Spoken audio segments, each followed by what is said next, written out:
Welcome, welcome, welcome, everyone, to another adventure into reality. I am joined again by the master mentorship student, Martina Grubmueller. Welcome to the show, Martina. Thank you, Andrew. Great to be here.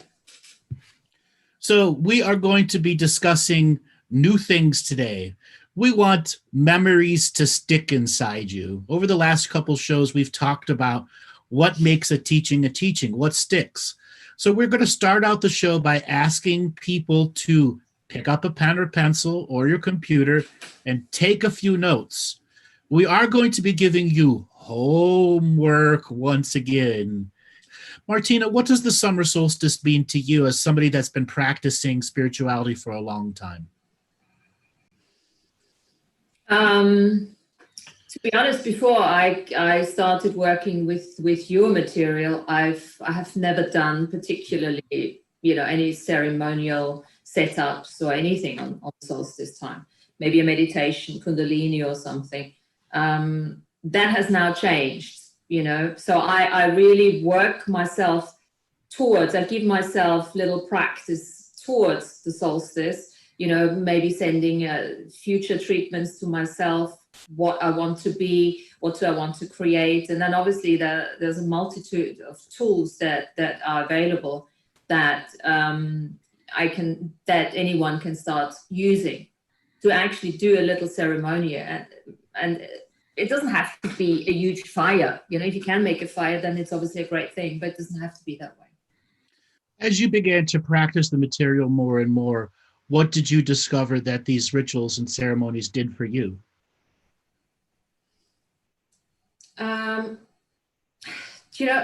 Homecoming comes to mind, that word, where for me, it feels like I'm doing this just for me. Almost like it's a commitment to myself, and I don't necessarily have to share that with anyone else.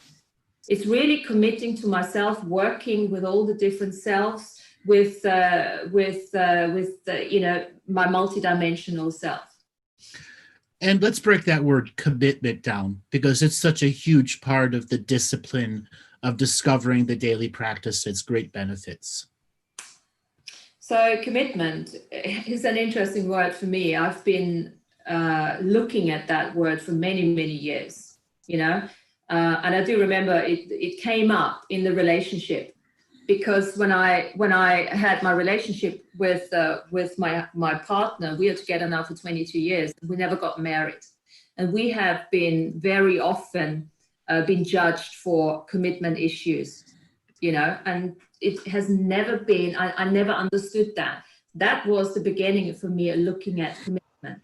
And then I started realizing with all the practices and the spiritual work and everything, that commitment has nothing to do with a marriage vow, actually. Commitment is what you do for yourself, in order to get where you want to be, in order to create an experience for you. How committed are you? So I want to ask everybody in the audience that's listening right now, whether on whatever platform you're on, what does commitment mean in all the realities of your spiritual process? There's a lot of people that are on the edge of making a commitment, but back away like an Indian giver. You give something to yourself, but you take it right back. They don't go to the next level of commitment, which is sustainability of the journey. And the sustainability of that journey takes commitment to conscious application of the sacred. Now, I've used this terminology over and over and over and over again until I was blue in the face. And now, the audience, there's a lot of old timers that have been here and heard me say that over and over again, but there's a lot of new people who don't understand the implementation of conscious application of the sacred. So, Martina, let's break this down, what this daily practice means when you are consciously applying your sacred art of the self through commitment. It is a choice. It is a choice to be the best you can be on a daily basis. and to really stay present with what is. And I'm speaking for myself now, you know, that is commitment. Being present for what is required in the moment, and looking at how many back doors you actually have open. How many times do we want to be the chosen one? How many times do we want to be others? You know, to be the chosen one is pretty much like, you know, other people coming in telling us what to do, or other people coming in and choosing us. For instance, you know, coming onto the show with you here, I chose that as much as, you know, the way we got together. It's like, I remember doing the hot seat when we were working on coming out of the closet, and really committing to myself, to be heard, to be seen, no matter what the outcome would be. You know, it's that trusting yourself to commit to yourself. And then having something within your frequency that holds you accountable. Now, a lot of people have this forgetting process that inner work is not by yourself. They think you do it with others. Inner work is meant to be done by itself. And if there's no inner accountability journey to your discipline and commitment, there is no commitment and discipline. Now, just having an honored daily practice is the baby steps at making commitment a discipline of conscious application of the sacred. The adult is having an ever-evolving accountability process to yourself. And of the years that you've done this, Martina, and the sessions that you've done for others and what you've done on yourself, how has that inner accountability process worked for you? And maybe share a story. In accountability, you know, you got to come from a place of joy. You have to actually, you know, I never, to be honest, accountability, I never looked at it that way, because I've just been doing that naturally, because I am doing that with enthusiastic effort. And obviously working with other people as a therapist, I started in 2005, has given me that opportunity to see, when you start working with somebody else, you take, you know, responsibility for yourself, how that actually transfers to other people. So it's like that interaction with other people that are like-minded, that helps. The other part of accountability is reviewing what you've done, having a journey through the victories and failures, so you don't do needless repetition. So this is interesting. The way I've done that is I'm working on my 4th website. Mm-hmm. So every 2-3 years, I'm doing a new website, because I've completely out-created the old one. And then I use websites, and I didn't even know I was doing that, to really, because I have to start looking at myself. So where am I now? What am I actually want to do? So you can use anything, you know, and really look at what you're already doing without acknowledging, because I think this is where my path has been. I've been doing so many things naturally without acknowledging the victories, without acknowledging what I was doing. But you're also using the website as your, I've achieved this level, and this is to get me to the next level for my particular part of the journey. There are Absolutely. A lot of people who we're going, I might use a little harsh words, that are posers, that do one revocation a month, one ceremony that's 10 minutes a year, so on and so forth. And they believe that that is enough. How do we help them to get beyond that fake belief that that's enough? Well, that's simply a lie. You know, you just got to pull the lie. Whatever you bought that you can get away with that with one revocation, it's just a lie. It's a lie that has no accountability behind it, but it has one attempt at conscious application of the sacred, which validates what? Not commitment. What is it validating when you're doing one a month? Vanity.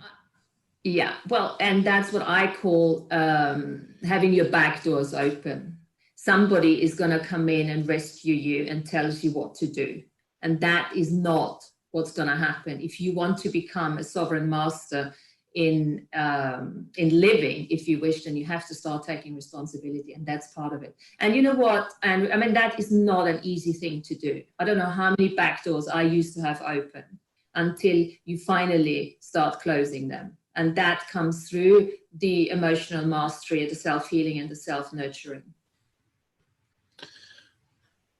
That journey into committing to more than once a month, many people are on that verge of making the commitment versus the old commitments that require time. Example, a 4-year-old kid that's going through troubles. Well, that 4-year-old kid's not going to be through troubles 24/7, 365. You have to be able to carve out individuated time, individual for yourself, so that you have that bordered space that say, this is my space. And a lot of people will commit to those other things, but they actually don't commit to the space they need individual for themselves. Yeah, and it's also a matter of knowing yourself enough to know how you work, instead of, not going into self-judgment. I mean, part of the reasons why I came onto the mentorship was because I knew I needed something, not someone, but a structure that kept me, going over. We did that for an entire year, So I chose that. That was my commitment to myself. Not for validation, but I knew that I needed a certain structure in order to really push myself through all of that. So it's really a matter of knowing what makes you tick, how do you work, and then choose that. And then I want to final touch on vanity. There comes a point where vanity falls apart to the repetition that's creating illumination. The vanity that says, I can do it once a month, after hearing dozens of calls were saying you don't do a contract revocation once and think you're instantly gratified for the rest of the universe. Why do people have thinking like that? For me, they're just not serious. You just gotta, make a choice here. Vanity for me doesn't even come in, Andrew. I don't even understand the concept of vanity for that. Because it makes no sense to me. You either do it or you don't. It's an interesting thing to look at. I've never looked at it from a vanity perspective. Let's explore it.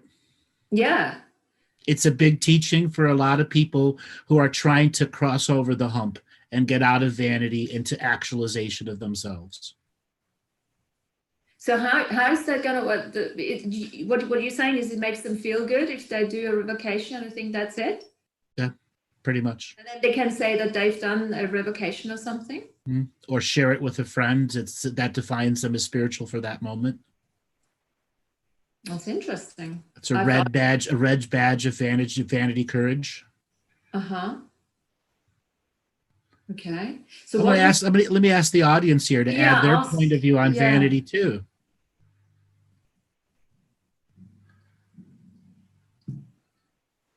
What does the word vanity mean? Let's look at the definition of it. I'll look it up right now. Yeah.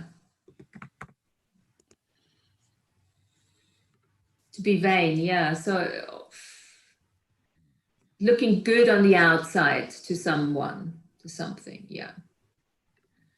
Which is a total oxymoron. You're looking good on the outside, and we're talking about inner work here. So vanity means excessive pride or admiration of one's appearance or achievements. Yeah. So why are you taking excessive pride over one meditation or one contract revocation of a month to define yourself as spiritual? Okay, would that fall into a fake signature frequency match? Yes. What we were discussing, saying, look, I do the Bartzis work, I do whatever work, and reality is just, that could be that type of vanity. Yes. So there's an interesting question. Do you have to do one every day? Daily practice means you set aside a certain amount of time that you get done each week. So at the end of the month, you have an aggregate of, I've done this as my victory. If you do more, great. If you do less, what do you do to hold yourself accountable? One revocation should take you 15 minutes. One meditation should take you 15 minutes. If you're doing 30 minutes a month, that is not effort. And also, I would say allow yourself to binge to a certain extent. Okay. So I'm a bit of a binger, to be honest. And, I used to judge myself for that a lot. But when I go through certain phases, I do a lot. I might listen to a revocation, I don't know, 5 times. And then I allow myself, a few days where I recover from that. And then once you've allowed yourself to do that, then you become a bit more, balanced in things like that. And you do it more regularly. So it's really a matter of acknowledging who you are and how you work. And then the spiritual work, I don't even call it spiritual work, the self-development work, that self-realization work, is just like anything else. Look at how you work in your job or something, and then apply that. So what about those people that binge 6 hours and then do nothing for 2 months? Is that the same thing? No, that obviously doesn't work. But when I say binge, I say binging for a day and then maybe have 2 days off, because I'm a bit of an intensive person. So I do. So is watching radio shows, binging on radio shows, 12 hours, 15 hours, sacred work? I would almost say to a certain extent it can be. If you're taking notes, serious notes, yes. If you're not, it is just instant gratification. If you're taking notes. Yeah. And again, I have to say, I'm doing this naturally. I would never watch anything without taking notes. I have, packs of those booklets where I've written. And sometimes you want to take notes, handwritten notes, and sometimes I just type it out on the computer. So if you're not taking notes and just binging and binging and binging and binging, it's instant gratification, vanity stuff. If you're actually taking notes on whatever it is that you're doing, that spiritual work, you are advancing your process, and you can consider that a part of your daily practice. But binging in general is not balancing yourself. It's just saying you have time where you decided to not be bored and you picked up a pencil and made some notes. How effective are those notes, though? I see many people who show me their notepads where it's a half a sentence and full pages of doodle, 14 sentences and 5 pages of doodle.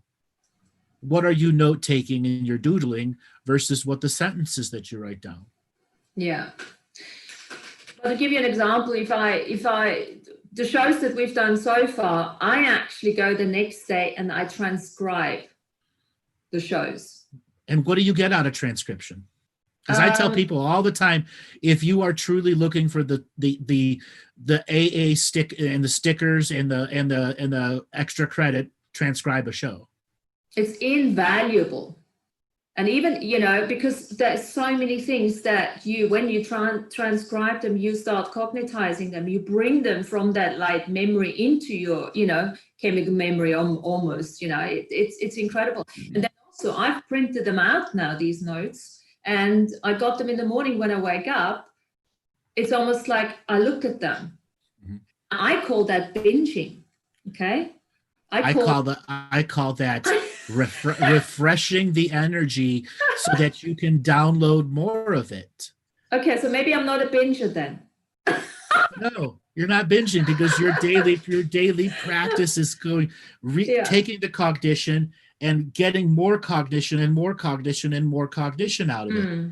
Now this sets up how many, I'm going to ask the question of the audience, how many people here right now in this audience go down to the chat room? When's the last time you read a book? An actual book? I have been getting in my private sessions people who haven't read books in 20 years, 15 years. Is it okay to read about 5 at the same time? Yeah. So we got some people here saying reading one now. Is there anyone that's going to admit that? I know there's somebody in this chat room right now, I know for a fact, that hasn't read a book. Yeah, Rabowski, I stopped. Is there anyone here that hasn't read a book in 5 years? Yes. Takara. Why? Takara Brown, why haven't you read a book in years? Reading a book is not internet, Facebook, etc., etc. Actually reading a book. What does reading a book mean, Martina, versus reading a 6-minute Facebook post or an article that's 3 pages? Yeah, well, I think just having discussed the topic of commitment, it's a form of commitment to read a book, to actually allow yourself to go through the entire thread, all the way to the end. It also sharpens your contemplation, comprehension skills. That you have to stick with something that takes 20 hours to read. Yes. Which makes you a far more cognitive and precognitive person in the moment. Okay, so let's talk about that a little bit. How many times have you read a book and you know what's coming, not from foreshadowing? Mm-hmm. The energy of the book. The energy of the author. The story. The characters. So are you actually an advocate of reading it? Let's say you read a book halfway and you lost the energy of it, and would you say you got to finish it? No. Pick up another one. Pick up. It's still getting the endurance game of sharpening comprehension skills and being able to stick with something that you're not done within 6 minutes. The world is programmed on 30, 60, and 90-second bits. Yes. Yes. You go to any news article, it's timed to not take you longer than 90 seconds to read. Why? Yeah, well, it's that old, instant gratification. Well, no, they're trying to sell you something in between. They set you up where your consciousness is raising and raising, sell you at the high thing, drop you back down, read you back up. Same thing in network television. You don't go longer than 11 minutes without a commercial.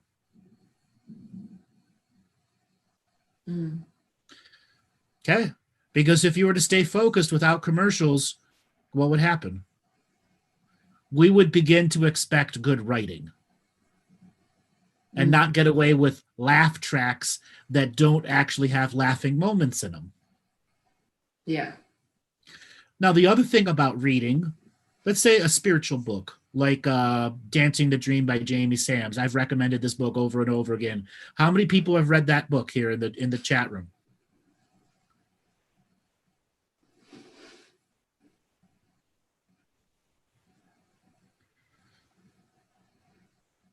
It's a hard read. Martina, have you read that book? I'm not sure. Dancing the Dream, 7 Sacred Paths of Transformation. This is the book this is the book I call it is the hardest and easiest read out there. Because your programs are assaulted by the amount of change you can have in every word. And it is the commitment to get through because your programs are assaulted every word you go through. But every time you take the assault of the programs as it's helping me deprogram myself, you get this vast layers of wisdoms revealed to you. It's a bit like my book, isn't it? People should read my book. Well, why don't you plug your book? I'm plugging my book right now. It's called Synchronistic. And it is a commitment read. If you get through it, get it. If you get through it, let me know, because I've had lots of people buy it and they do love the pictures because the pictures are amazing. My niece made them and it's a very interesting read. Yeah, it's not easy, but that's where you can learn how to commit reading. So I'm going to take it to the next level now. So many people, when I put out a 9-page contract revocation, oh my God, it's 9 pages, 3,500 words. And then they realized I added 3 more parts to it and it made it a 9,000 word revocation or 8,000 word revocation. And that was the Union and Communion consciousness strike. Now, when I put that out, there was this backlash at the poser personalities, who basically said, I can't comprehend it, I can't understand it, even though it's all the same terminology I've talked about over and over and over and over and over again. And this is to prove my point about reading comprehension skills versus out loud reading comprehension skills. When you listen to yourself read out loud, what are you discovering about yourself?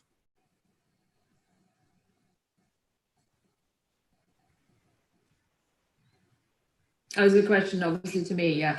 But there's a lot going on because you know, you with your frequency, with your harmony, with your vibration. So there's a lot going on the unseen, and on the seen level. I mean, for me, because I do read, especially those revocations, you got to read them aloud. What I have to do, because again, you know, lots of those words, I'm not a native English speaker, so I am constantly on Google to find out what are the words, what do they actually mean, you know. So for me, it's but I love that type of stuff, you know, and I don't expect everyone to enjoy linguistics the way I do. You know what I mean? Or linguistics the way I do. I like to be a wordsmith, to combine words to make you think, to put you in a moment where you have to process what you're saying. Yeah, yeah. I mean, I love it. And then, you know, as soon as I have this one word, I look it up in the thesaurus. So what other words can I use, you know, to describe the same thing? And of course, it's like, because we're using words that are not abused. There's so many in any language where the words are abused. And every time you go into that coding, you actually lose the expansiveness of the writing. Beautiful. Now, the next thing that I want to bring up is we've talked about commitment, vanity, practice. We've touched on the solstice that's coming up. Everyone in the chat room, who plans on actually doing something for the solstice? How many are going to actually do it? We've got a lot of people saying yes, yes, yes, yes. How many are actually going to do it? And is it going to be more than 25 minutes? Is a 25-minute summer solstice ceremony enough? Let me ask you that, Martina. I would say no. I would actually say, if you ask me the question, what am I doing? I have just doing the shows with you is part of my preparation for the solstice. Same with me.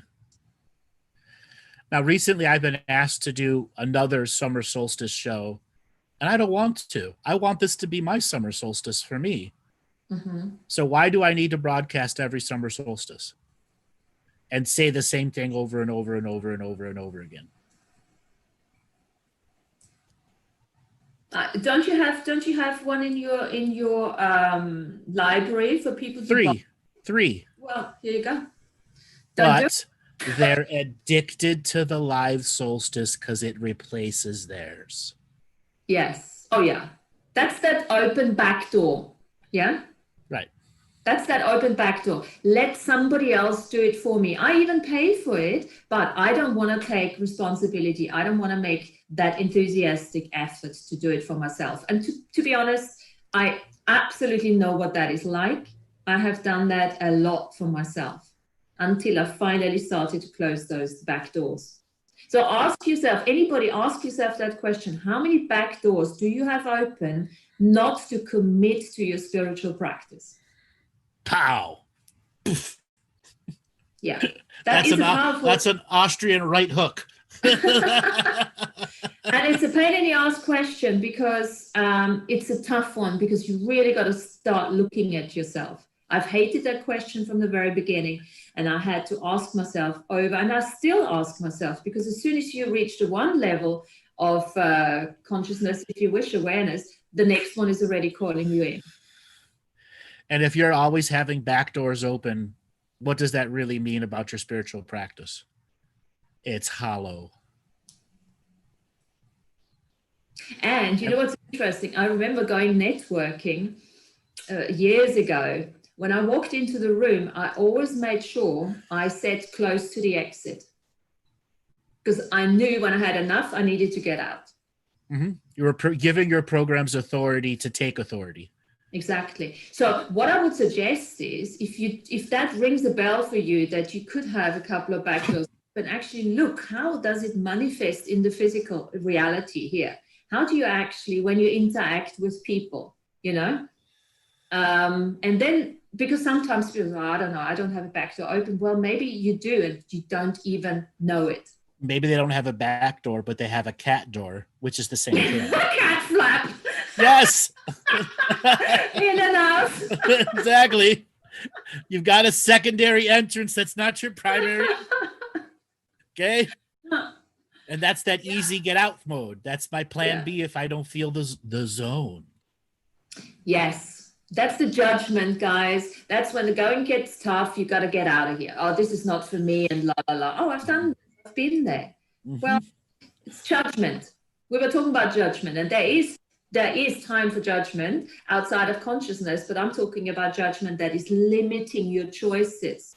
Because what you do with that, you're actually considerably limiting yourself constantly, and you never step into that true, authentic you. And stepping into that true, authentic you, it's something you open the door on yourself. But many people slam the door in their authentic self face, saying no solicitations to your own self. Yeah. No solicitors. Solicitors will be persecuted. Yeah. And think of it from a metaphorical perspective, you know, now with the wind and, you know, it's summer, you open the front door, you know, all other doors keep slamming around, you know, so that's why you keep the front door probably closed at times if you've got all the other doors open. So, you know, this is when I think I remember there was a time we started talking about fortifying your reality. Mm-hmm. Big teaching I started back in 2013 about what fortifying your reality meant. Yeah. And contract revocations were the first step in learning the construction process, the most basic process of building up a paper mache wall that can be something more with all the other practices applied to it. Yeah. So that fortifying your reality, that was something I needed to look up. What fortify? What does that actually mean? And then, you know, obviously reality and to relate it to my practice, and also related to what was it that I wanted to create. And it comes with we also need a certain level of clarity. That doesn't mean that you're attached to any outcome, so you're constantly planning and goal setting and stuff, but you need to have a certain level of clarity. What is it that you want to create in your life? And this is where so many people can't truly cognify what they want in their life. Spirituality is such an all-encompassing process, and lack of reading skills and comprehension skills doesn't allow them to perceive the big journey ahead of them and make small little steps. Healing is a process, not an event. I say that over and over again. The same thing with your spirituality. It is a process, not an event. There may be a series of events that define the new processes, but there's still processes in between each event that help you advance yourself into opening the door on your authentic self and not slamming it in your own face. Inviting it in for more than a cup of tea.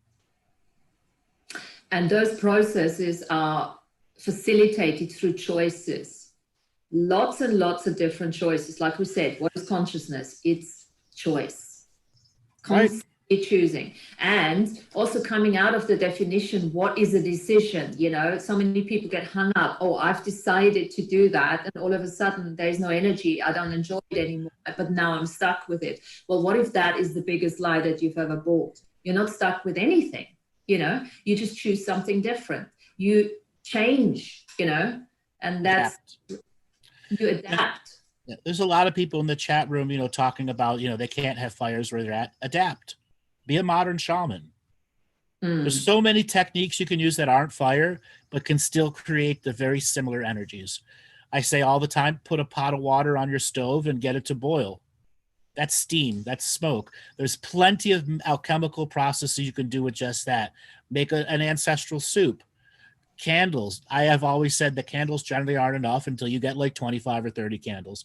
But go out and get the good 12-hour votive candles, the ones that burn slow, and put a dish underneath them. Okay? You can do the shaman's fire, which is salt and rubbing alcohol. If you do the proper amount of salt or rubbing alcohol, it'll burn 25, 30, 40 minutes. And you can have a tremendous cleansing flame that's easy and safe. Once again, learning how to adapt to the moment and not allow the self-defeating habit patterns to not create anything in the moment. Yeah, use little instruments, you know, if you want. Just play an instrument. Incense, you know, all of that, all these little bits and pieces. Write yourself a little prayer. Use it for being creative. Even if you just sit in front of a candle. Make this your you time. I am committing to myself by doing that. It's all about that. That's conscious application of the sacred. With enthusiastic effort. And that enthusiastic effort is not mystical.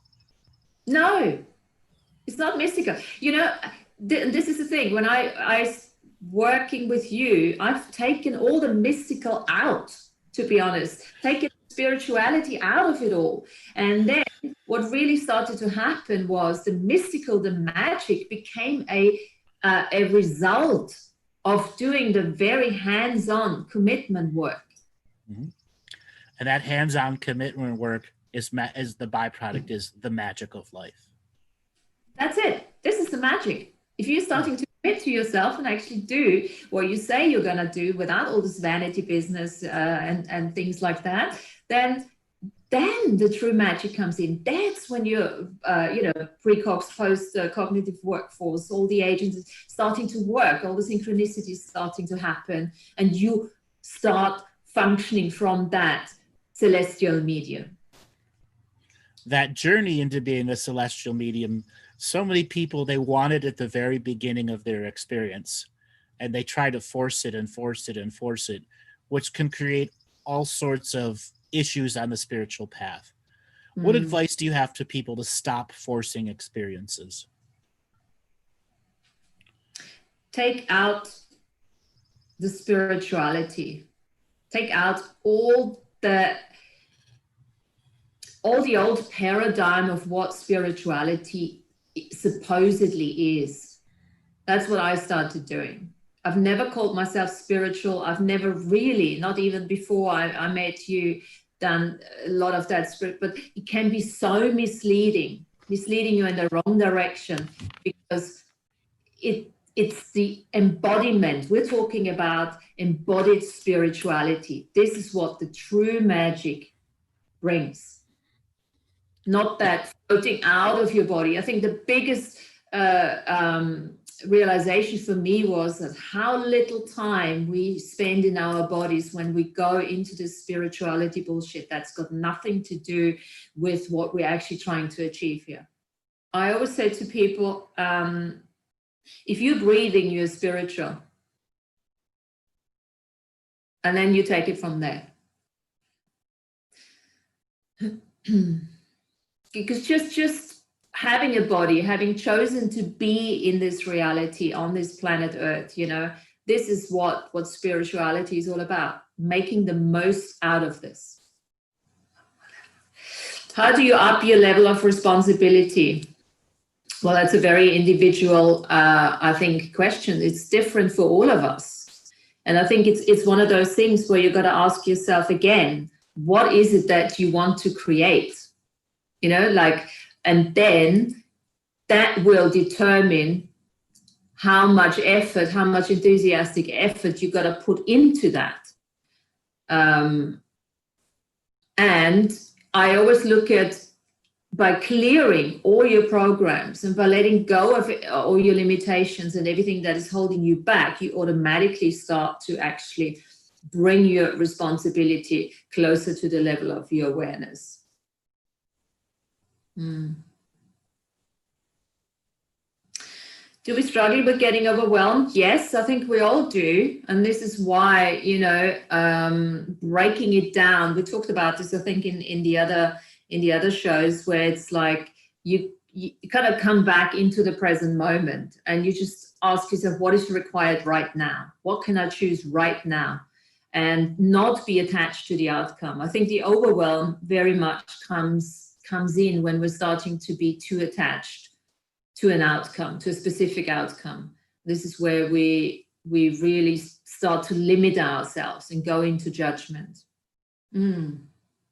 What can I do right now? Exactly. What can I do right now? And then there's a tool. I've been an Access practitioner, so there's a great tool which we called light and heavy.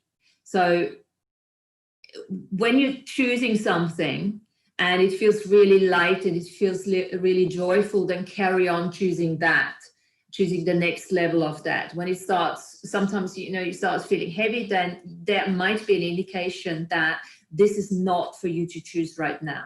And it doesn't mean that you never need to choose it, but it could just mean that maybe now is not the time. So lots of people come with procrastination, motivation issues and stuff like that. And I always, say to them, so just ask yourself, is now the time? I'm not a big list fan, but whatever, you can just jot down a couple of things. And if it's not for today, well, then ask the same question again. Ask it for tomorrow. Now, I am a list person, but I'm also a not list person. When I know that I need to hold myself accountable, I make a list. Mm-hmm. And then I look at all these leftover lists that I didn't discipline myself to follow through on. And then I go through and I look at all the lists and go, what are pointless stuff on the list? And that's why I didn't do it in the first place, because my list didn't really mean anything to me. Exactly. And yet it's a fabulous tool to actually look at what you want to create. And as I said early on, is like, you don't have to choose it, and you don't have to choose it in the moment. But it might come in handy that you brought it up at another stage. Okay. So lists are both overwhelming things and underwhelming things. You've got to be able to have a true rate on what's on the list. Example, if you're doing a shopping list and you're out of toilet paper and you don't put toilet paper on the shopping list and you're in the checkout line and go, wow, I've got no toilet paper left at home, but there's a row of 5 people behind you. Are you going to stop and say, hold on, I got to run back and get toilet paper? Or are you going to check out and leave and not get toilet paper? The same thing applies to our deep spiritual things we're avoiding. Example, like those people who have breakages in their faith and aren't acknowledging it. You are the person who's out of toilet paper at home and checking out in the line and not going back and getting the toilet paper and coming back in line. Yeah. Okay. Many people right now who we say are in the vanity section are only practicing once a month or twice every 3 months. They have a breakage in faith on themselves. At some level, the integrity in their faith, the integral parts of it that are interwoven with them are no longer interwoven with them. For some reason, faith has been removed from their signature frequency.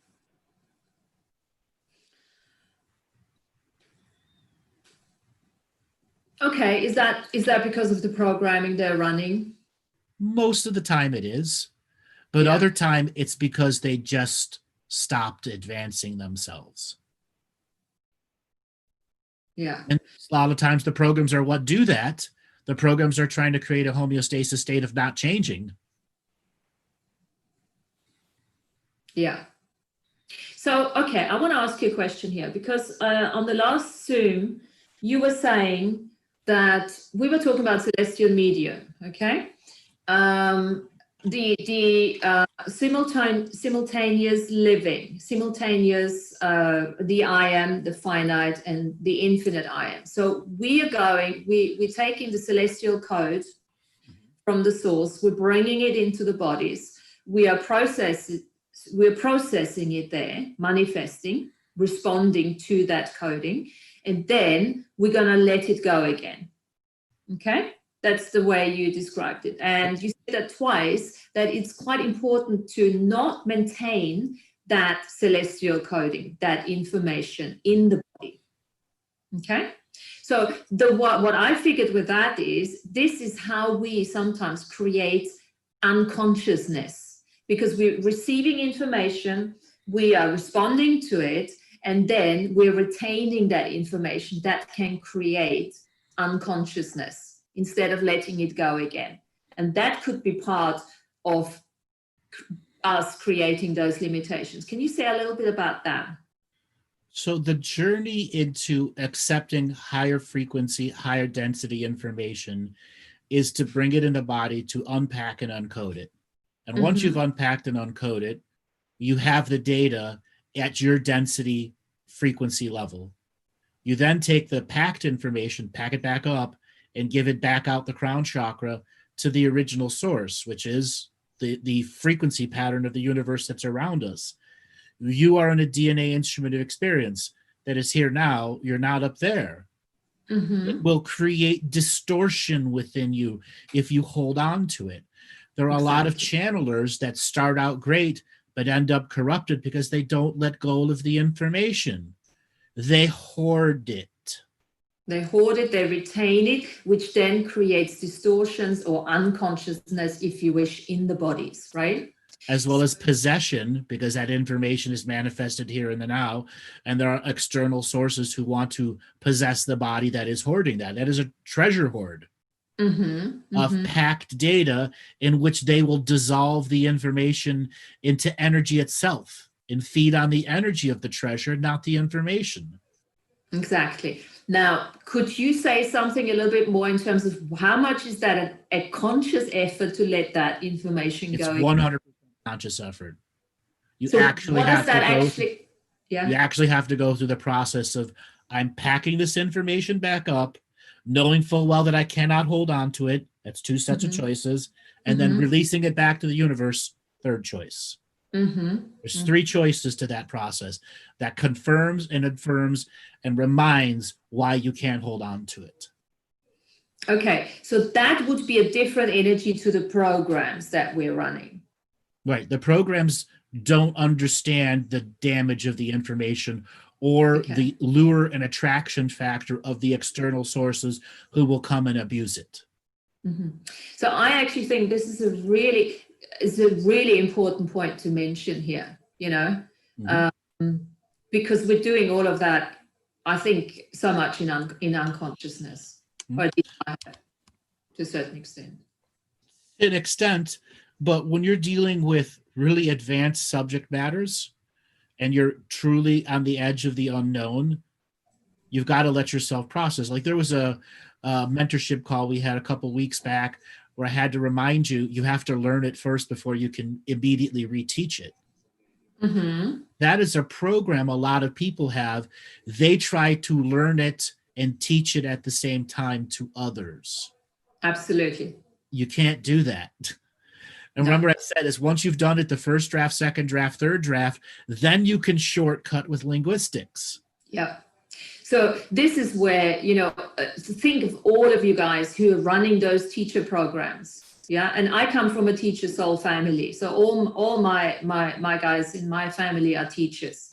So in different arenas, obviously, you know, but whoever runs that teacher program, who wants to actually get the information and immediately teach it, it is a limitation. It is a limitation. It's a destructive limitation because you're not allowing yourself to actually learn it. You're lowering your own information down for others. Yeah. So you're not understanding it at your level. You're understanding at the levels you're teaching it to. You are absolutely, because you are processing it so in chunks, in smaller chunks for people to get it. So you're actually not allowing yourself to have the blissful experience. So Nicola said, but you don't actually learn more and understand if you try to teach it, ? Correct. You have to learn and relearn it, learn and relearn it, experience and re-experience before you can teach it to others. You can only teach it when you understand it. Not necessarily. It's beyond understanding. It's beyond understanding for me. It's not necessarily a cognitive thing. It's more like an experiential thing. You can teach it once you've experienced it. As long as the experience is finished. There are many teachings that are many experiences combined to make one master experience.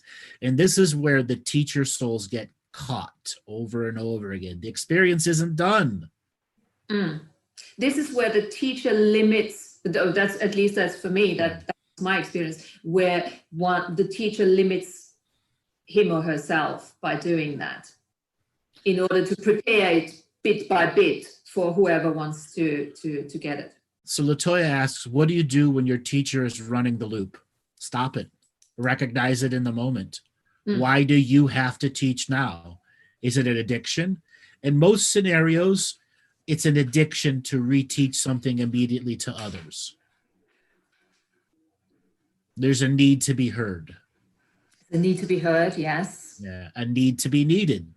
Need to be needed, yeah. It's a bit like the old Malta program, but in a very different disguise, very hidden.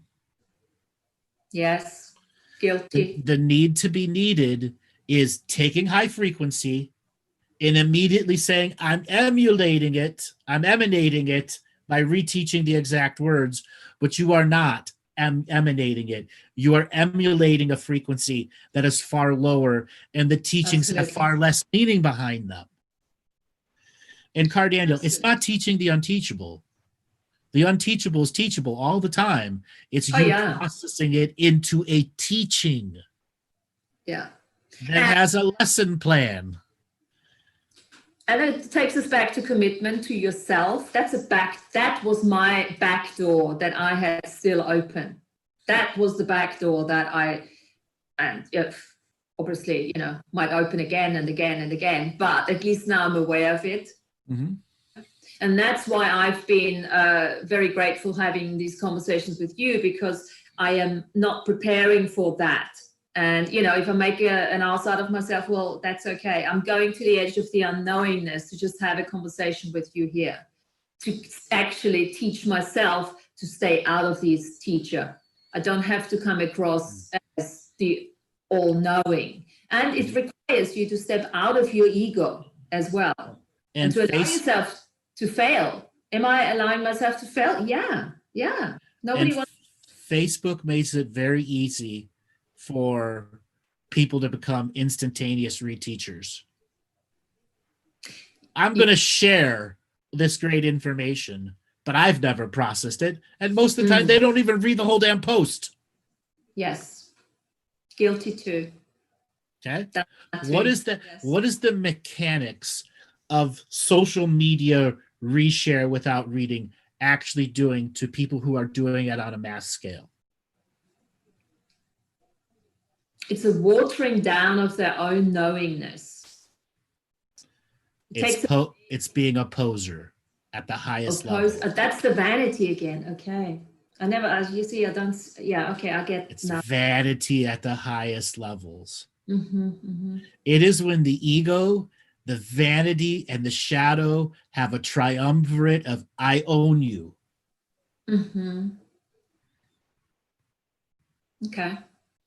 So all the vanity programs, just let them go. Vanity goes shadow approves. Vanity goes ego approves. Therefore, I am empowered by both ego and shadow. Yeah. So somebody is putting in, it's lowering to mediocrity. No, you're staying at a high level. But in fact, you're enforcing mediocrity to others by mass reposting. Okay. And there's another element now. You are actually opening yourself up to backstabbing energy and to projections and expectations of others. So this is a good one for anyone to look at, by doing that. You have no idea the backlash of what other people sending towards you by actually doing that. Judging you for something you probably never thought of. I've had actually all my life on many, many levels. So always be aware of the projections and the expectations towards you through the actions that you are making. The unseen judgments. Thank you, Lana. Mm. The unseen judgments in yourself and the unseen judgments of others. That is a quadruple supernatural disaster known as social media. Mm-hmm. Because everyone's judgments are blended in with every post. Mm-hmm.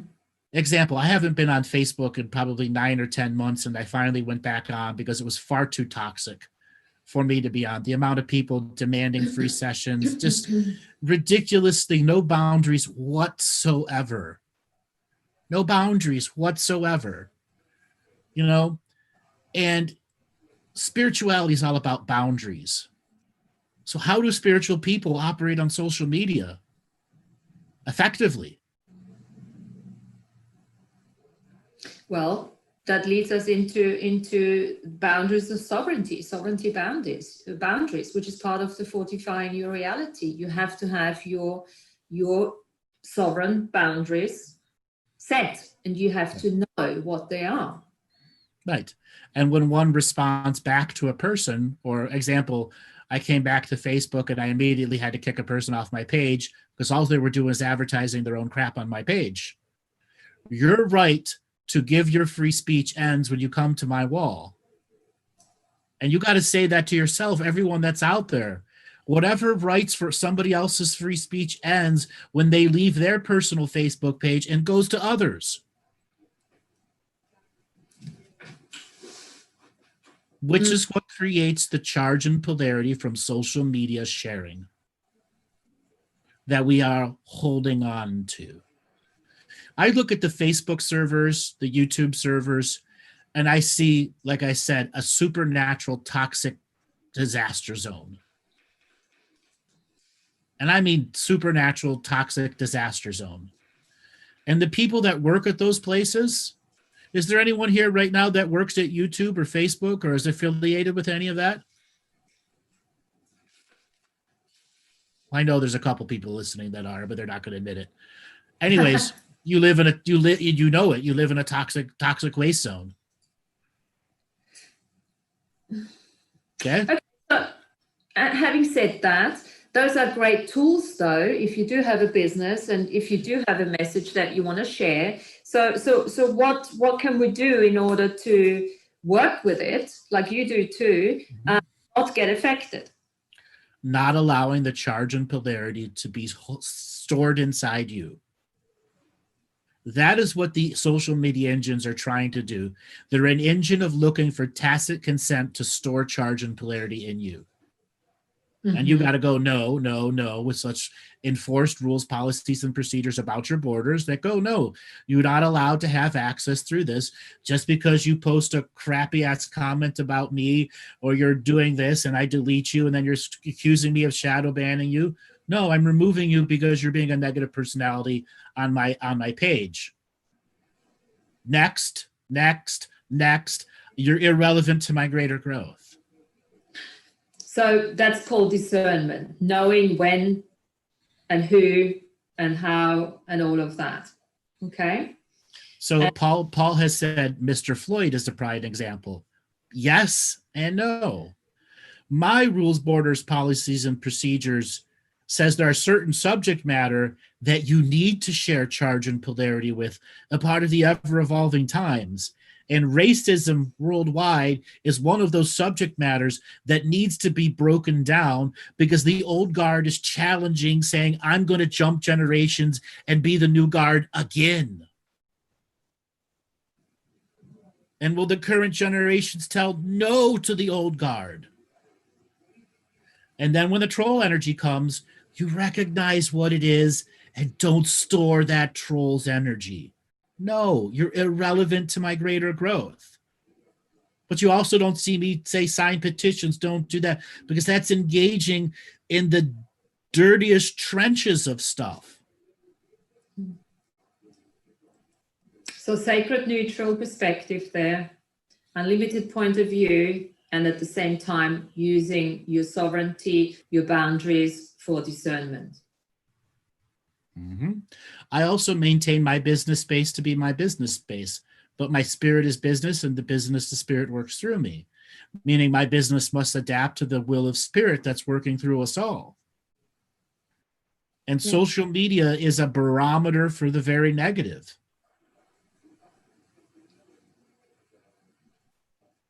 Okay. How often is social media, rainbows and unicorns? Right? Let's look at that. Okay? Unless you're one other person that their page only curates rainbows and unicorns. But every now and then something pops in and takes your rainbow away. It's a picture of somebody abusing a cat and they want you to donate money to animal shelters. Okay? How does that seep in there? Well, coming from can we also say that, with self-mastery and sovereign mastery, you will very quickly recognize when that happens. And then you can obviously choose not to entangle with it and just look at it as an entangled observer. Perfect. But it's hard when you're a super empath, addicted to Facebook, and that abused animal video comes on and sets you on a rant. Yeah. That you can't stop. Yeah. What is that doing to the person when they're on a rant that can't stop? What is that doing to what kind of psychic damage? Well, it's activating all the internal demons, and then they start interacting with the external demons, and it lowers your frequency, your vibration, your harmony, and it puts you back into limitation and takes you off. Well, it depends what track you're on, but it takes you off you creating the life that you actually want to create. And then it gives you a dopamine release from the negative experience. That's the insidious of social media. As soon as somebody hits like or comments onto it, dopamine release, dopamine release, dopamine release. Yeah. Your pleasure center has been activated by the abuse of an animal and you social justice championing for it. Yes, but that type of dopamine release, it drags you quite down. Once you come off it, you are double exhausted from that because it's depleting your energy rather than bringing you into that. But they don't realize it. They don't realize it. Okay. Thus, why social media engines are mass harvesting scenarios for most people. Now, as soon as you see plenty of people that apply their security features and stuff where the social media engine doesn't have very much effect on them. There are plenty of millennials that have figured it out. The boomers haven't. They're wide open. Wide open. So let's talk about boundaries. Boundaries. Enforcing one's boundaries. Let's take it out of the social media scenario. If you're in a home living situation where one person has no boundaries and another person is trying to create boundaries and your boundaries are constantly infringed on and the other person does not want to listen to you, whenever you're trying to use logical communication, that person is abusing you. What do you do when your boundaries are constantly being disrespected and this person's trying to create argument with you?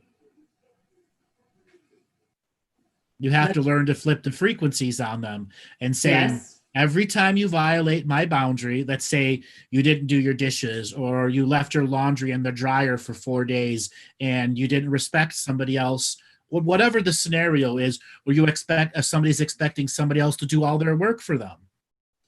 Mm-hmm. Okay. What is a proper response to defining your boundaries? Something creative that isn't vengeance, that isn't also storing charge and polarity for later action. Mm-hmm. Well, in my experience, going into the sacred neutral takes the wind out of their sails. And I always say, you don't resist, you don't react, you don't align, you don't agree. You do not have a conversation along those lines. It's almost like a frequency, vibration, harmony reaction, more like you just like look at them, give them, one of those looks or something, or you just walk away. Mm-hmm. You do not entangle through trying to understand where they're coming from, because that's one of the biggies. which we do, which I have done for many, many years. And you just acknowledge what is happening right now. Who am I actually talking to? Am I talking to an internal program here? Because the person is no longer in their bodies anyway. The I am has long time left the vagus nerve, and they're now just being, you're talking to the demon here. And then it's a choice. Do you want to keep on having a conversation with the program, or you walk away? And at some stage, you obviously got to look at, what is this? What is the purpose for me to actually entertaining a relationship like that? Now, most people are in a trapped scenario financially that keeps them stuck in those scenarios. But there are other people that aren't trapped financially, but are afraid to be alone. Yeah, there's a multitude of reasons why these people, but again, we're saying the same thing over and over again. It goes back to self-mastery, to emotional mastery, to looking at your self-nurturing, to self-healing. And if you're not committed to that, well, then you have to that's where you're going to end up. You're going to end up in an abusive relationship. You can out-create that. What does out-creation mean? Exactly. I pose that to the audience now. What does out-creation really mean?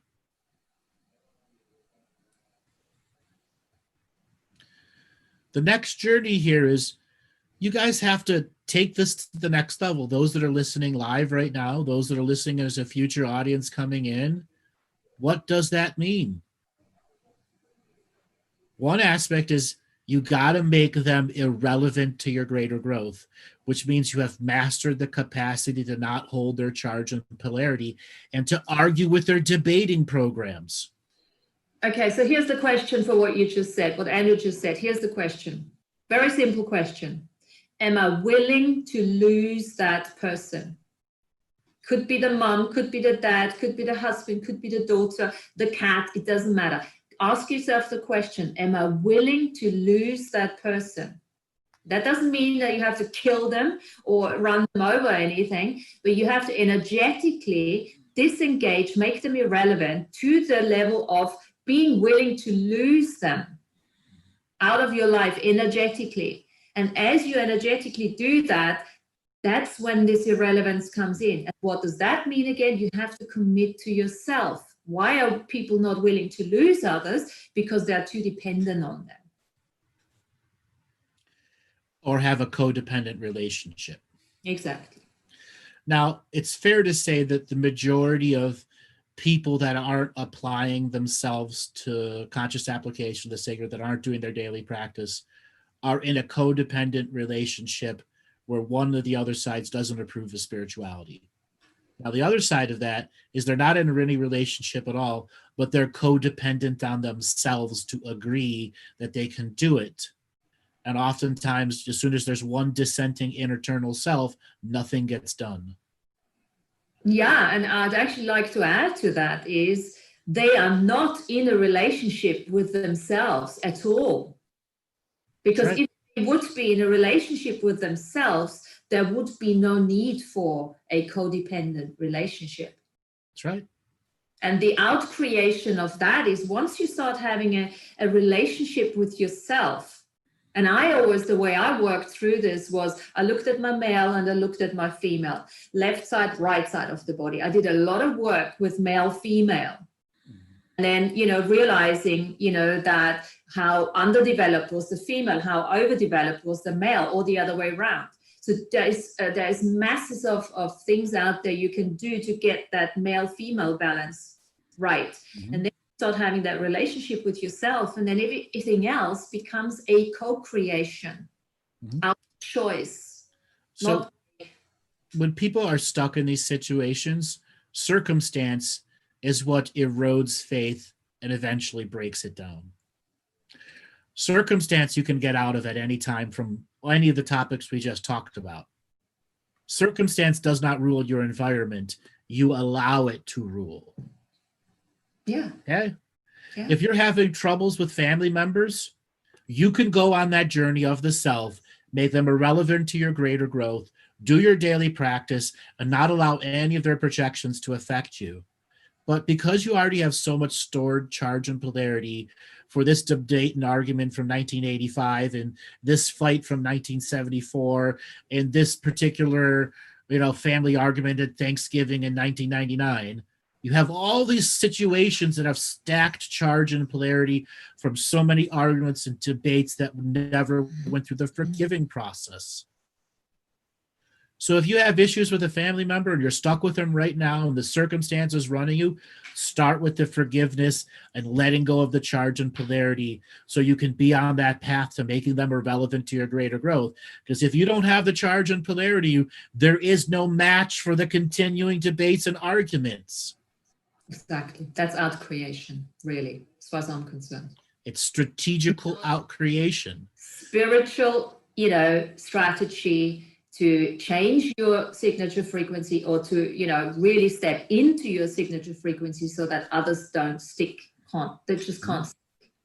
Okay. There's wind in the sails anymore, because you're not engaging with it. And, it's quite, once you start integrating that, you can actually be so grateful for having them in your life, because it's once you have out-created that, it's almost like you can see them for who they are, for the choices they make, and their choices do no longer impact on your choices.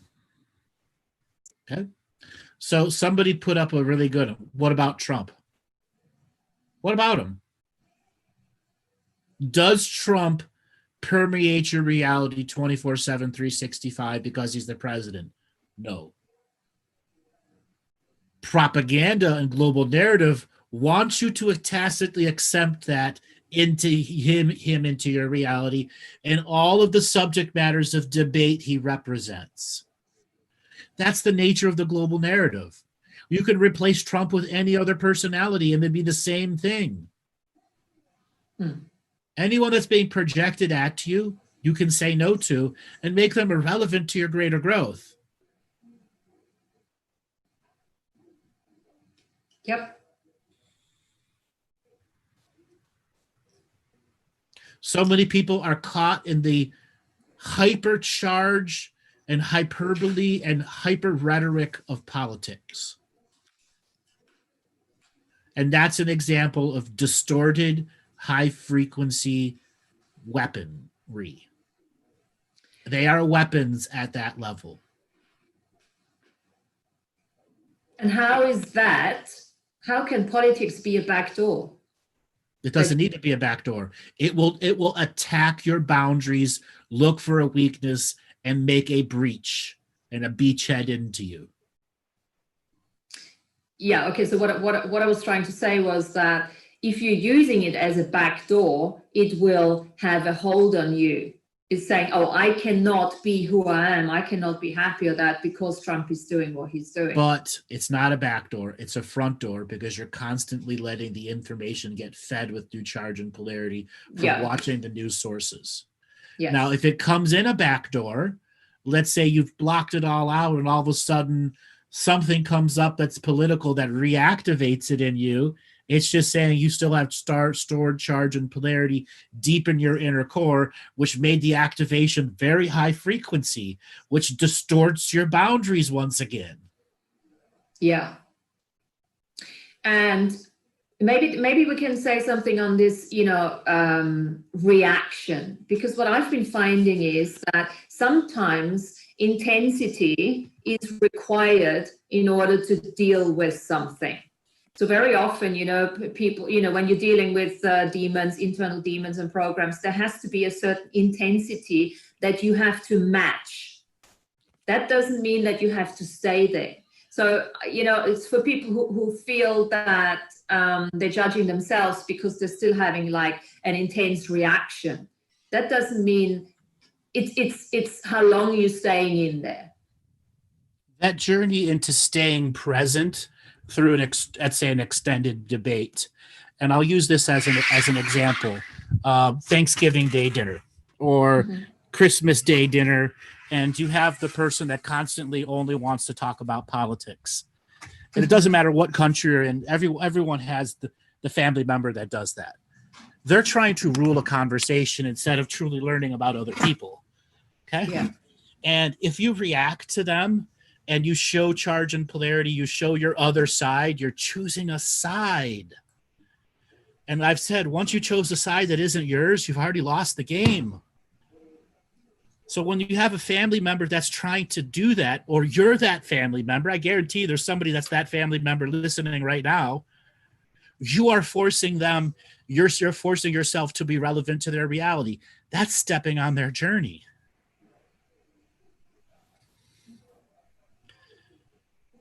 When we actively choose not to step on others' journeys, what are we doing? Holding our moral ground. Oftentimes, debates are this give and take of moral ground. There are certain morals that can adjust and adapt, positive or negative, to who's in the room. Yeah. Okay? Recently, there was a Navy captain that was calling his wife via Facebook FaceTime, and he didn't realize he was live streaming it. He was on Facebook Live to his whole group, and he was using some really bad racist words, and his wife was too. And they broadcasted for 35 minutes before they both realized they were live. Oh, no. Now, guess what?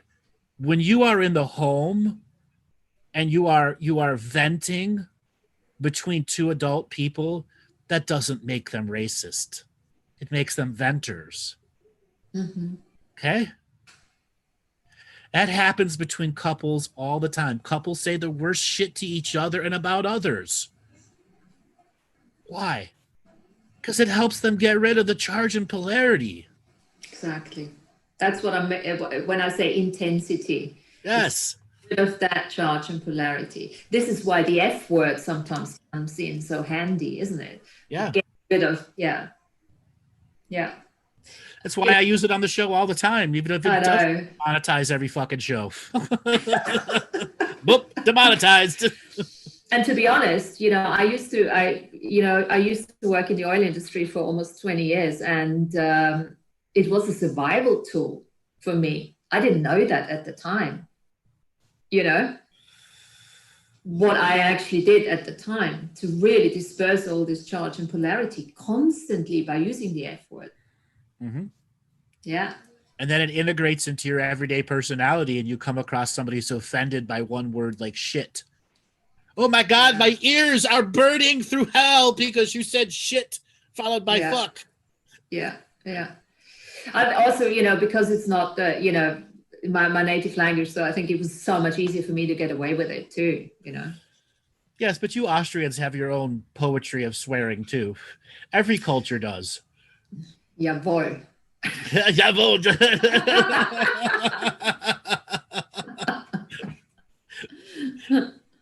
Absolutely, yeah. So let's delve into swearing in general, Martina. Oh God. Yeah, okay. So, swearing for me, as I said, amazing tool to discharge that polarity and that charge, to bring the point across, but equally so, this is fucking amazing. I'm having so much fun, so you can use it in a blissful state. It helps to disperse the anger, obviously. It helps to really sometimes get somebody's attention. Okay. I want everyone that's in the chat room right now to write in their favorite swear word combinations. Dipshit. Okay. Clusterfuck. Ball bag. Fucktard. Fucking shit. Fuckity fuck fuck fuck. That's Bajan. I know what it is. Fuck knows. Okay. Dick waffle. That's a new one. God, there's so many episodes. I always include Jesus. Yes.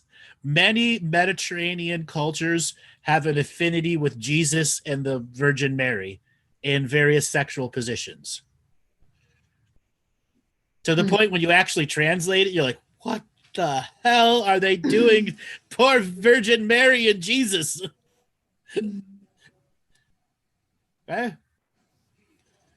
So I want everyone to make their own, for their summer solstice, a swearing invocation.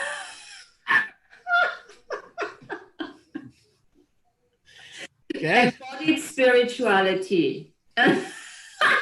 Through the use of swear words. Fantastic. Okay. And take pleasure and joy out of it. Take out of it. Take out of it. Take out of it. Yeah. Okay. Yeah. Fucking homework assignment. That's right.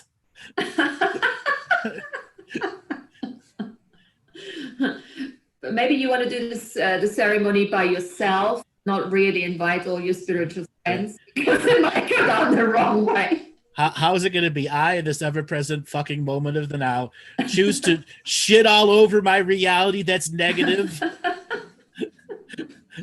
throw turds at the negative demons and set them on fire, and stab them with a spear in the heart as they go on the corner and rub the shit in their face? Oh, God. Is that charge and polarity? I think as soon as you add your humor, you can turn and flip and out-create the frequency.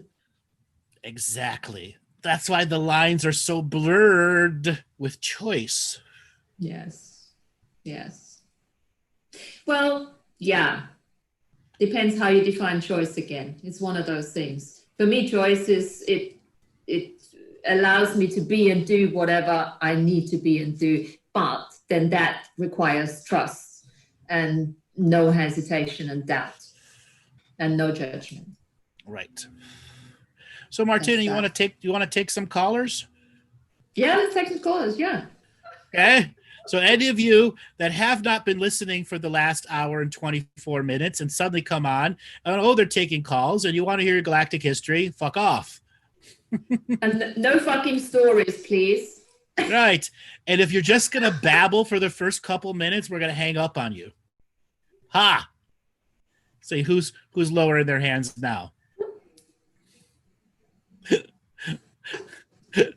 Oh God, I didn't see that going this way, but hey, on the edge of unknowingness, right? On the edge of unknowingness. Now Good. That everyone's ready. All right, Robert, spin up with a wheel of fucking callers and see what the fucking universe has in store for us. Okay. Fuck. I don't know who to fucking choose. I think Dr. Coretta fucking B. Dr. Coretta, are you there? Hi. Hi, how are you doing today? Where are you calling from? Hi, Andrew. I'm calling from Jamaica. I'm cracking up here. Welcome to the show. Thank you. What have we cracked you up the most about? Well, I mean, I feel like something has lifted because my job is so high stress. No. So pretty much hearing all of this fucking cursing is crazy. Fantastic. I work with kids a lot, so I really have to be boundary central a lot with people and clients. So just being in an area where I can share and just be unleashed is good.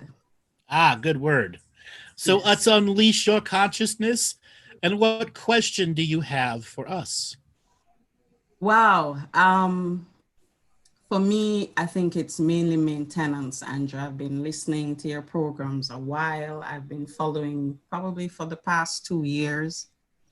And so it's about maintenance in listening, having to interact with these online sites is also, I'm there every day because I interact with clients and their psychology. So just staying in the zone, maintaining. Any feedback you have on that? So maintaining becomes a chore after a while. Right. And the journey to maintaining is an ever-evolving journey, and to not allowing the charge and polarity of others to be stored in yourself. So when you have a rigid structure, it can be a massive limitation to the future for you. And you got to turn your radio off in the background. Oh, I'm sorry. Let me get back. Yeah.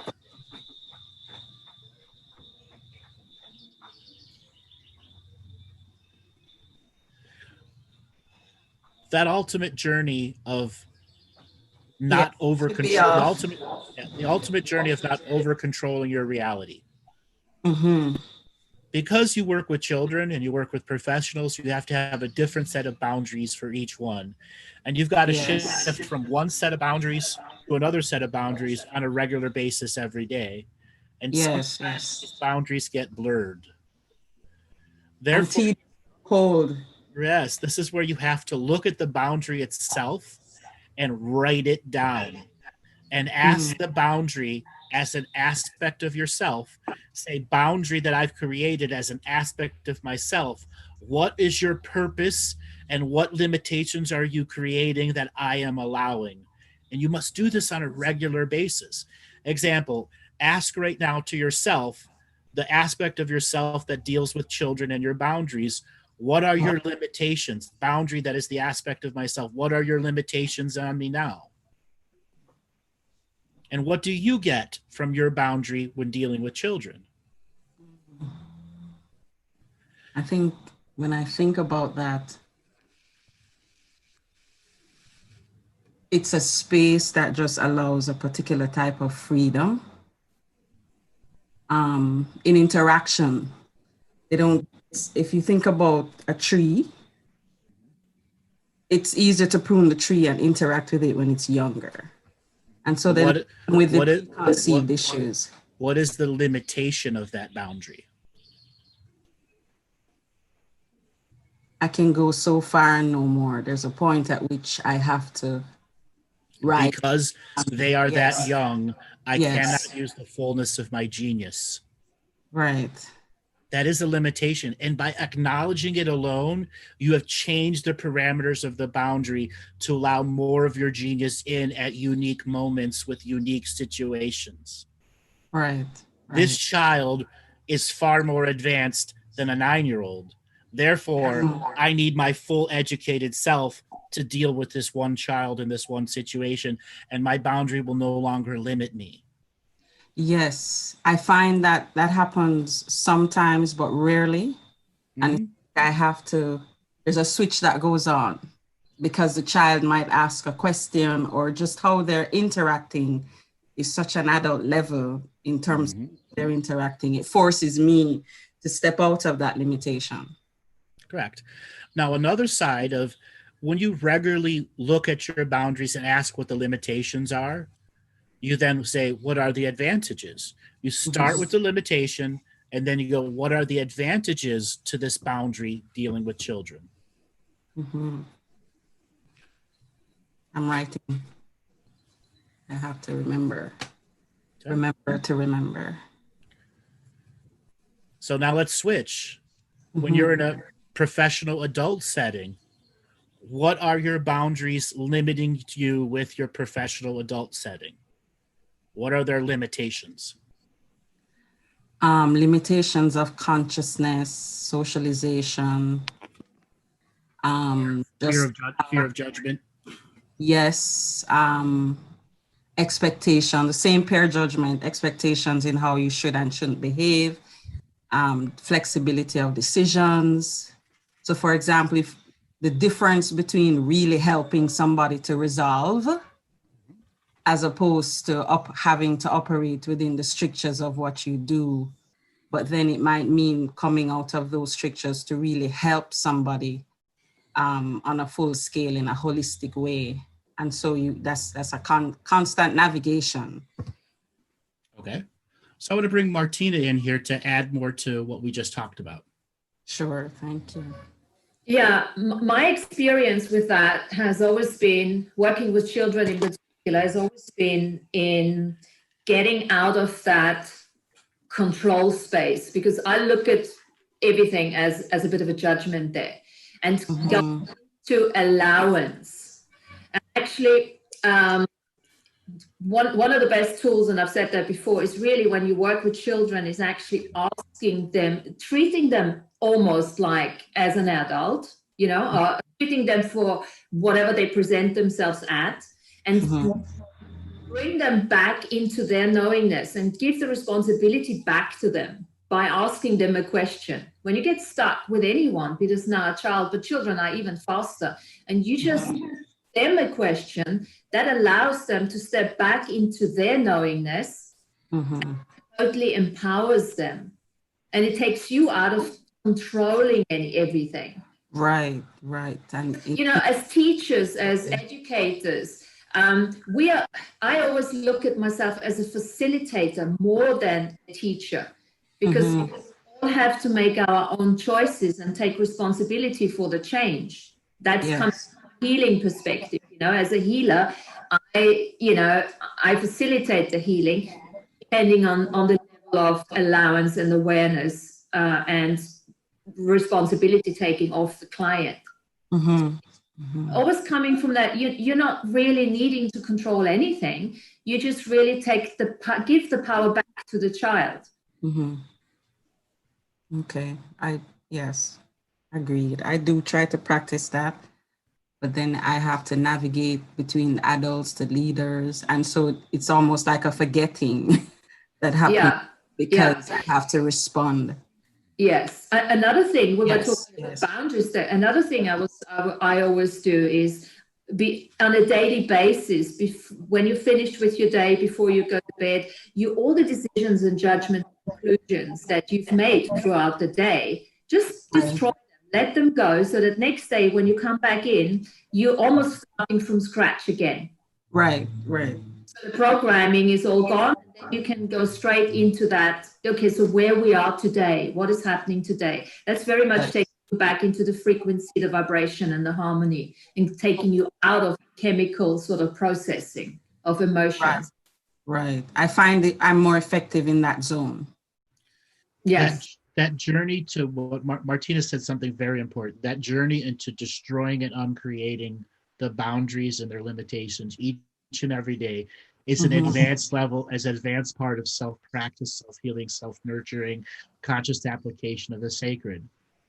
It's not something beginners do because they don't understand what it really does until they've done it on such a regular basis.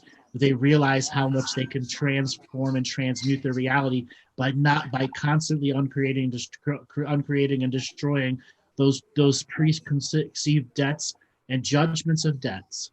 Right. I thank you. It's an empowering space, and I'm reminded to stay there. Sometimes it's difficult because your humanity gets involved. I have 2 grown kids, and life takes over.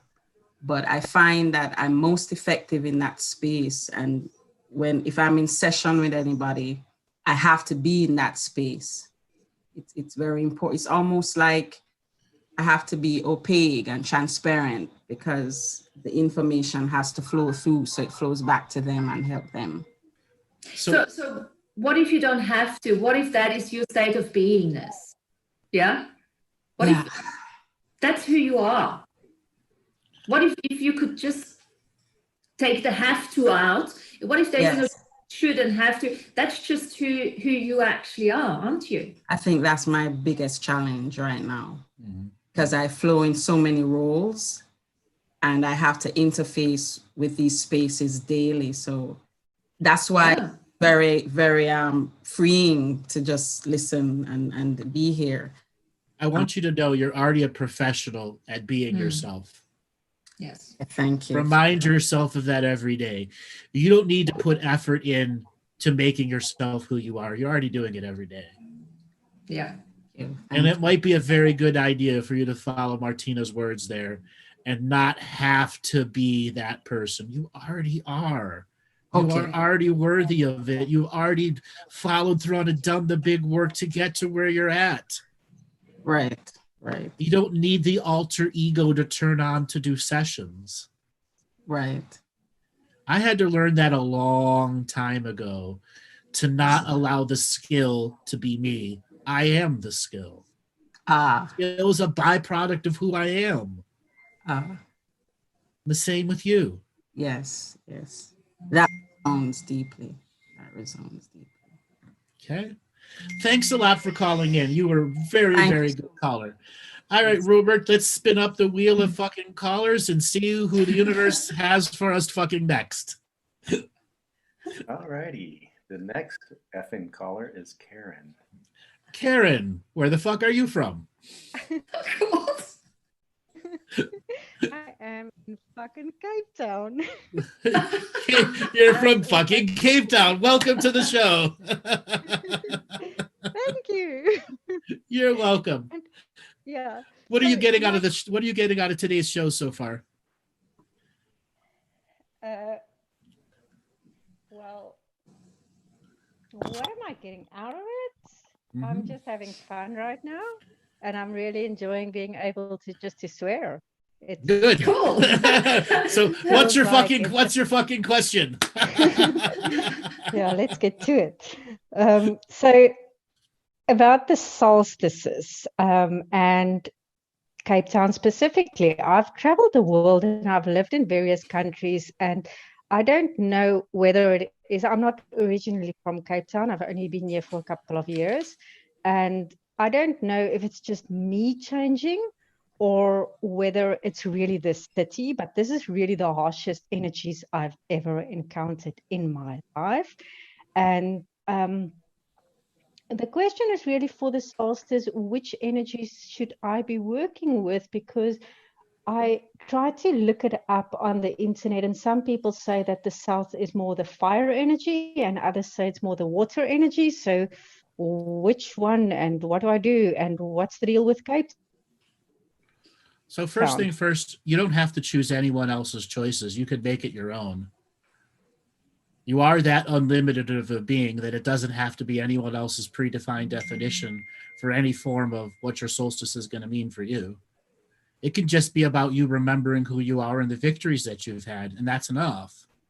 As long as it's longer than 20 minutes and, okay, preferably an hour and a half. 90 minutes is effort. 20 minutes is not effort. Now, Martina, you've spent time in South Africa, right? I have, yes. So would you like care to talk to her about the harshness of the energy there?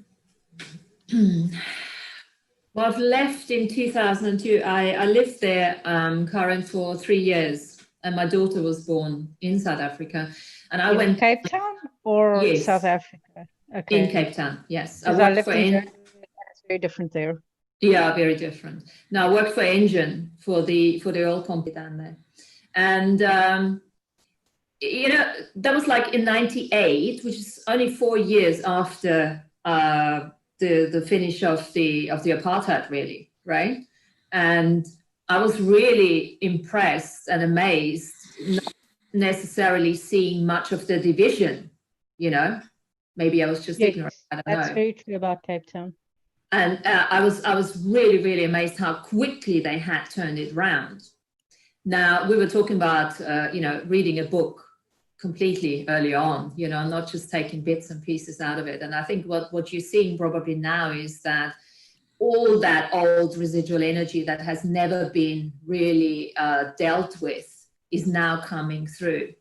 Is that what you were referring to in terms of harshness? Not really. No. Maybe. I've been going through the Galactic history again because the first time I just didn't get everything and I just wanted to go over it. And what really struck me is that the control always happens as a result of the sacred geometry. And Cape Town specifically with a mountain, a lot of people have said that it's ley lines, and my personal experience in this place is that it's the most superficial place I've ever been. Everything is avoidance and everything is superficial. Like, how does it look? It needs to be really, really pretty, and it is, but it never goes down to the depth. And it's extremely, I mean, they took away the water. And it's not because we couldn't do anything about it. It's because government didn't actually want to sign a contract to say, here is authority for you to solve the problem. They would rather deal with the problem and come out as the hero to say that, oh, but we're so cool because we lived through a drought. Yeah. Without actually anything. All of that, it's very narcissistic. And it's just that I find that is the energy of harshness. It's not motherly at all. It is controlling to the most extreme. And I know that was the first city in Africa, really, or maybe not Northern Africa, but the middle to the southern parts, this is where the first Dutch colonies came to. So everything must be sacred geometry. Yeah, it's probably the least African city. When I lived there, it Yes. was very much like I felt like European. Yes, European. totally. So talking. There is a history of South Africa long before South Africa was controlled by any of the whites. And there are ancient pyramids and cities underneath, deep underneath the grounds there. Also in Durban, South Africa, there's giant underground facilities. And you have all of the stuff that's around Adam's calendars with those big rock circles that Michael Tellinger talks about. There's an energy system there that is based off of the ley lines and harvesting of geomagnetic energy, as well as consciousness energy that can be harvested out of cows, ducks, humans, chickens, whatever. And that consciousness energy can be put into gold that is mined out of the deep underground things, and that consciousness energy that's mined out of the surface people can be put into human DNA lineages that will go deep under the ground and become gold miners, so you can find gold. Now that's an ancient history of particularly that particular area, but it's also the leap off point to the parts of Antarctica. And there are these portals and gateways that have been shut down all around. That's why there's the set of mountains that are all around there. And what you were saying before about sacred geometry, the sacred geometry there is a cork in a bottle, and it's trying to age the energy just like a wine. And then the controllers who are keeping the status quo on the surface are keeping the wine casket at the right temperature so that it doesn't turn to vinegar. And that's why that area seems harsh. Isn't also Table Mountain a womb chakra there? Yes, 3. There's actually 3 in that area. Yes, that was my question, really. Mm-hmm. Is it a portal? Is it a womb chakra? Why? Because why am I here? I mean, I don't know. Why are you there? Good question. Maybe you should do a ritual and ceremony exactly about that. Exactly. Make that your summer solstice ceremony. Why? Exactly. Wouldn't that be fantastic? The mother city, because to me it is a coming home, and it is. But the mother isn't the mother that I needed or wanted. Interesting. Okay. Maybe you need to taste the metaphorical wine that's in the area that's got the cork on it, so you understand why so many different places, spaces, times, and histories want to control that part of Africa. That's actually my question. Yes, that's why I called in, because I know there's a bigger question, but I don't really know what that question is. And that's okay. And better to that's ask. okay. You're at the edge of the unknown. That's awesome. And being on the edge of unknown is okay. Just don't frustrate yourself, because right now I'm only going to give you vague answers. Ha ha ha. Okay? There is wine, metaphorical wine, in the energy of the land for you to be tasted. That area is meant to be a mass harvesting place, both good, bad, and neutral. You've got to tap into the positive harvesting energy that is there. And that there are these energetic ports that allow energy to be transferred all over the world or to Antarctica. You could very easily taste the right energy and have a portal open up that takes you to Antarctica and allows you to easily remote view it in a protected state, or to jump over to the tip of South America and to feel that energy there, or jump over to Australia and feel that energy there, or jump forward and north to the Mediterranean energies. Think of it like a 20-pointed star in the South Africa, inside the mountains, that could take you anywhere on the earth in a protected state and allow you to taste the energy of dozens of places, spaces, and older times. Yeah, a lot of the food for thought there. Okay. Imagine if you could taste the essence of Japan 1792, or taste the essence of Florida 1335, or taste the essence of Lemuria 44 million years ago. Or you have a sampling of all of them. You've taste tested as many time frequencies as you had. What would you know? Good question. Okay, I pose that to Martina. What would you know if you did the metaphorical taste testing from these portals that are there? You would have to probably start acknowledging that you are a multidimensional being, multi-layered, what's the other multi? Functional, photonic being of light. Maybe just chosen to be there at this point in time in order to do all this tasting business. Maybe this is just your hub of interconnectivity there, to reach out to other hubs of interconnectivity along those lines. Mm-hmm. And to build up a big wine collection. And get pissed, fucking pissed at the same time. I do love the wine farms. That's the good part of Cape Town for sure. Okay, so part of your summer solstice ritual is go and get two of your best bottles of Cape Town wine and put hours of prayer inside of them.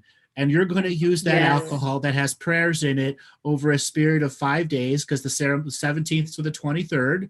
And 2 bottles of wine in 5 days is not being an alcoholic. Okay? No. But if you've put 10 hours of prayer, 10 hours of intention, so on and so forth, what are you going to get out of it during those high frequency times? Thank you.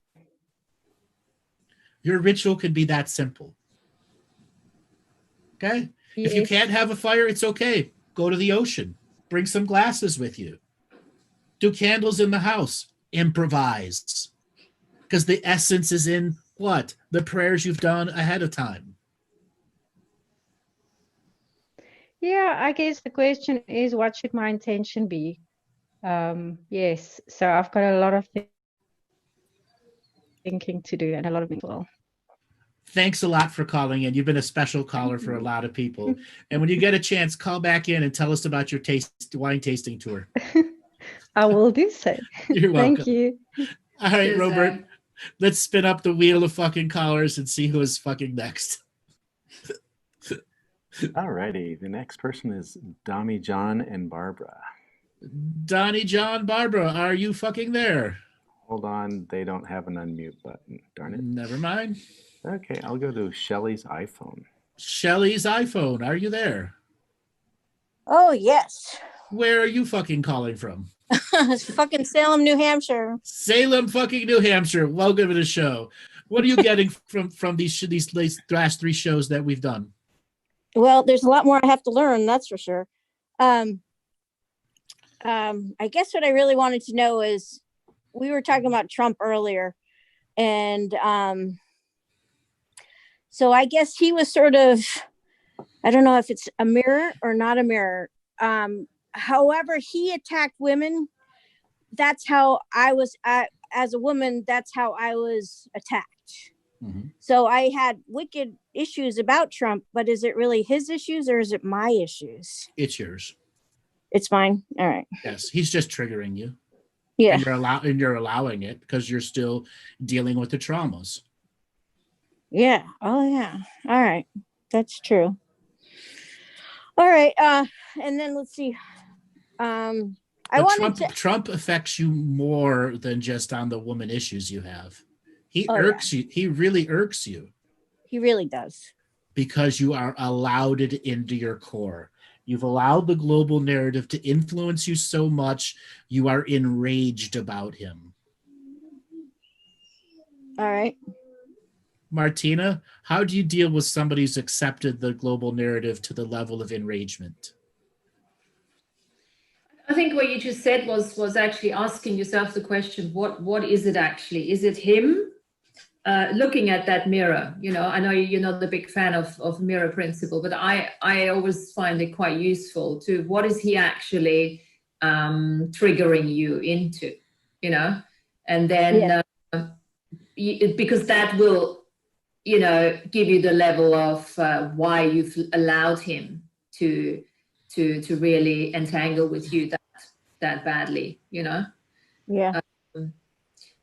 So the question I would probably ask here is, what are you not willing to let go of, to look at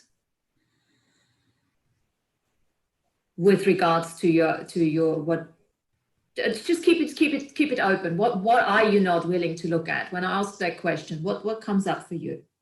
Well, is it abuse? Okay, so okay, so I mean that is a big thing, darling. And you know, abuse is, you know, it's got so many different heads. We've all been abused and have the abuser, you know, on so many, because there's so many different types of abuse. That's just something to look at. Yeah. And what if that is the opening for you? So what is that abuse? I mean, that's a big thing to look at. What is that you're not willing to look at? Because abuse is too big, so you got to start chunking it down. So destroy and uncreate all that energy, that big energy, and then start going into it by asking the question again. So what is it? What is it that you're not willing to look at? I don't know. Yeah. So what if you would know? Well, then I would look at it more. Yeah. Yeah. And this is the thing, you know, there is something that you're not willing to own. Oh, maybe I was an abuser.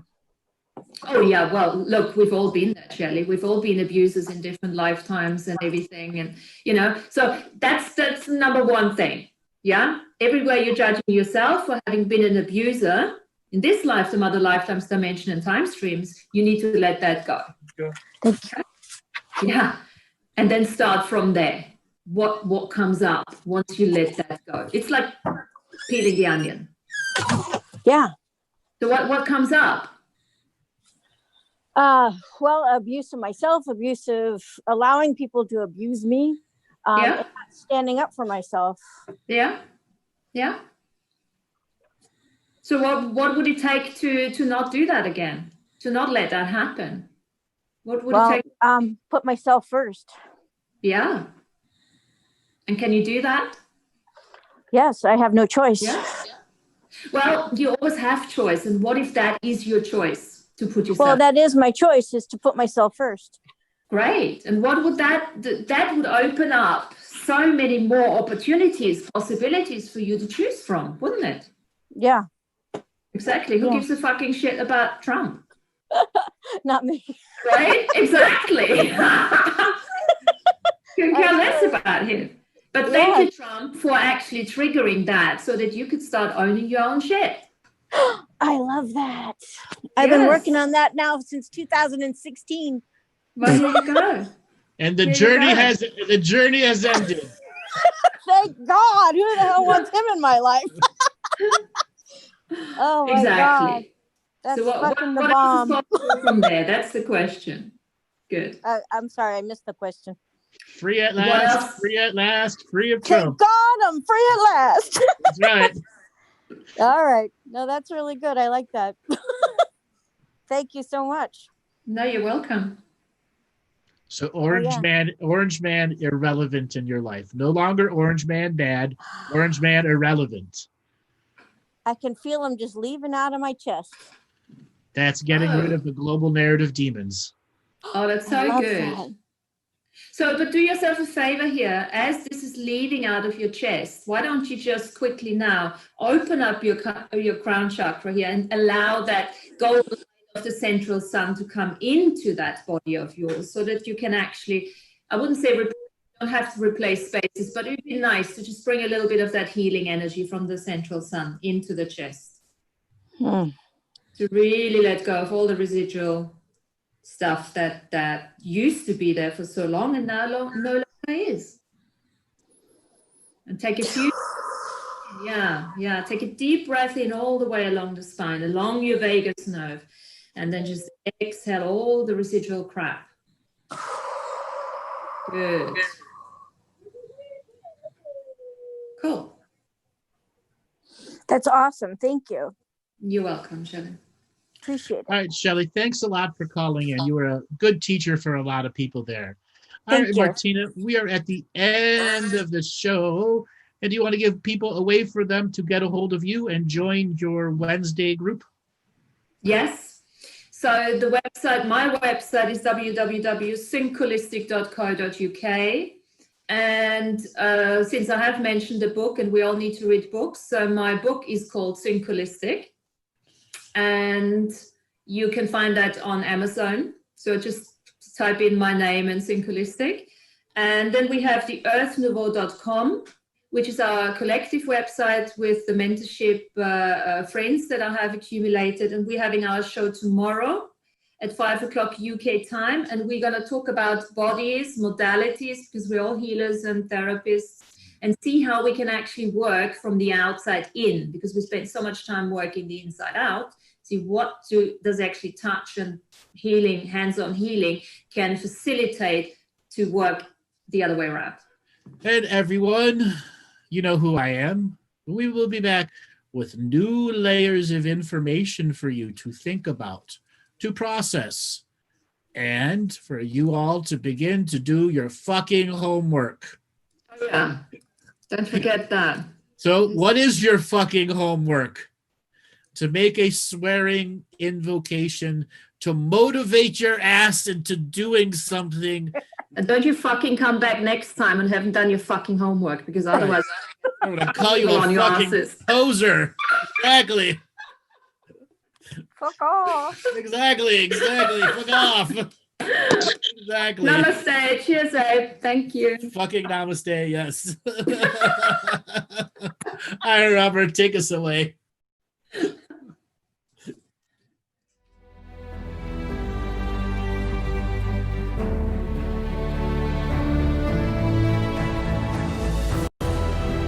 Each different bubble of reality is true.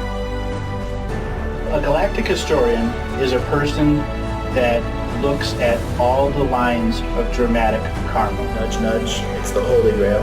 Improvise. Mysterious.